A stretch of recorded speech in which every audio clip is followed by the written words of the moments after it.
नमस्कार। हिंदी ज्ञान गंगा परिवार में आपका हार्दिक स्वागत है। आज हमारा विषय है व्यंजन वर्णों का उच्चारण स्थान। व्यंजन वर्णों का उच्चारण मुंह के किस भाग से होता है, इसी विषय पर आज हम चर्चा करेंगे। तो आइए कक्षा का श्री गणेश करते हैं। व्यंजन वर्णों के उच्चारण स्थान। पहला जो व्यंजन वर्ण है क वर्ग, इसके अंतर्गत क, ख, ग, घ, अंग और ह,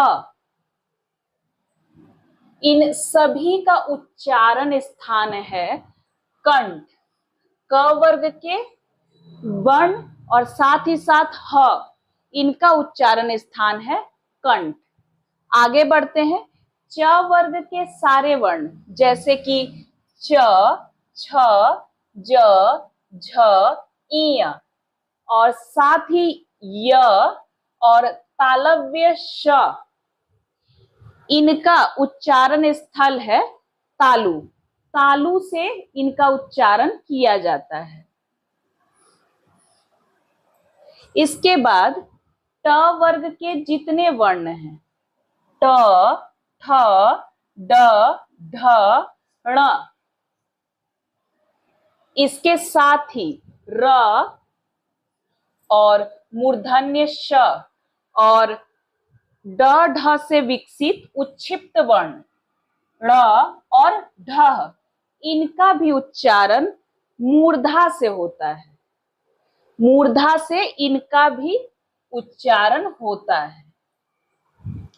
इसके बाद त वर्ग के जितने व्यंजन हैं त, थ, द, ध, न, साथ ही ल और दंत स, इनका उच्चारण दांत से, दंत से होता है।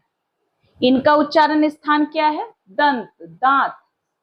इसके बाद प वर्ग के सारे व्यंजन प, फ, ब, भ, म, सारे व्यंजन वर्ण है प वर्ग के प, फ, ब, भ, म, साथ ही व, इनका उच्चारण स्थल है ओष्ठ, होंठ। इनका उच्चारण स्थल क्या है? ओष्ठ।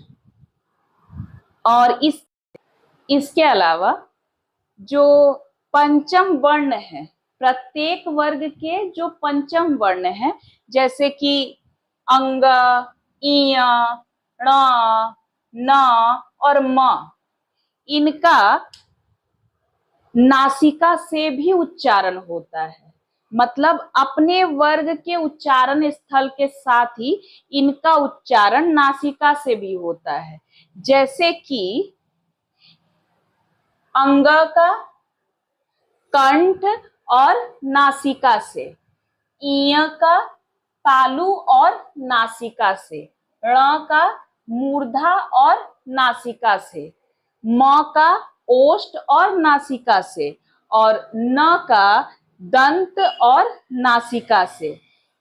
अर्थात इन पांचों वर्णों के उच्चारण स्थल दो दो हैं। कंठ के साथ नासिका अंग, इय तालु के साथ नासिका ण, म ओष्ठ और नासिका, न दंत और नासिका।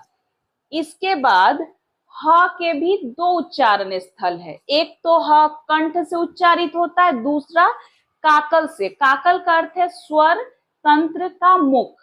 स्वर तंत्र मुख कहें या काकल कहें, यहीं से ह का उच्चारण होता है। तो ह के भी दो उच्चारण स्थल है, कंठ और काकल।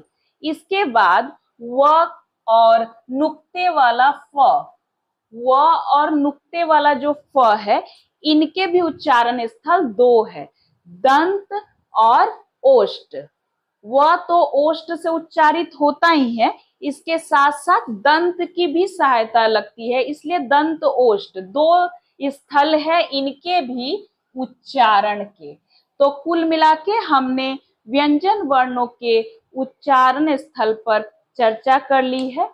और ये आज की कक्षा आपको कैसी लगी, आप मुझे कमेंट बॉक्स में अवश्य सूचित करें। धन्यवाद।